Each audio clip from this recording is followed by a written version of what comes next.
We're farming here in northeast Wales, and we're farming in the region of 4,500 acres here at Corwen.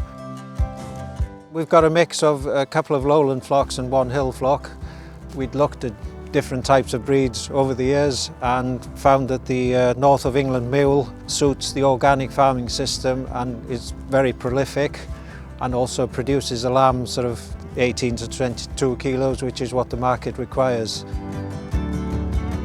I think being involved with the fecal egg count reduction test project has been invaluable to us. I think, you know, the old adage, if you don't measure it, you can't change it. So monitoring is so vitally important, and that you know what you're actually doing. Obviously, it's more important for us on the organic farming system, where we have to justify if we have to use any anthelmintics or have to dose any sheep or cattle for that matter.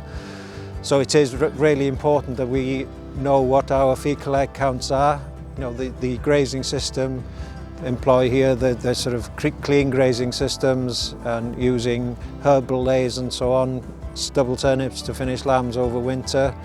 But we also do regular fecal egg counts, and that is important then that we know if we have any resistance or not, so that any targeted wormers that we use, you know, that we know they're efficient. Yeah, so my name is James Hadwin. I am a beef and sheep consultant. So the fecal egg count reduction test is an opportunity for farmers to look at their situation on their farm. So what it involves is looking at all 4 wormer groups.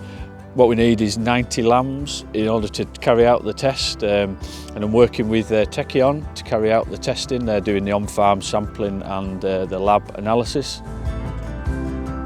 And what we do basically is, first of all, Techion send out a sample kit out to the farmer once they've signed up, and the farmer then takes that sample, and what we're looking for is a fecal egg count of above 500 eggs per gram. And then from that way forward, that means the test can then begin. So Techion will come out, do the sampling and do the drenching, and then come back either 7 or 14 days after to retest, to resample, and then we get the lab results. And they're then sent to me to sort of interpret and give some recommendations for the farmers to mitigate against the problems that they're facing.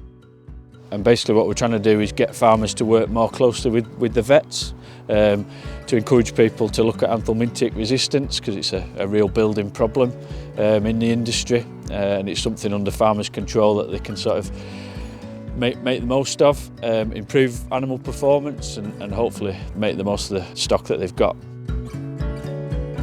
This service really should be applied for by all sheep farmers in Wales, in my opinion. It's a useful thing. Our sort of tests so far in last season and this season so far showed that wormer resistance is a problem across the board in all the wormer groups. So any farmer really that has this sort of service at their disposal, it's going to be a benefit to them.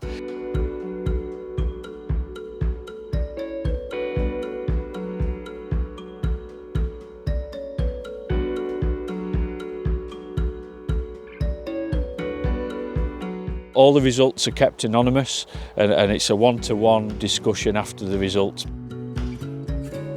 You know, we have done some work in the past, but to actually quantify it and have the experts in from Techion and so on, and James Hadwin as the consultant involved in the project, reporting back on the results that we get, and we've shown that we have got resistance to a couple of the wormers. So then working in conjunction with our vets, you know, we can plan ahead and know that any anthelmintics that we have to use are effective and they're clearing out the worms that we have.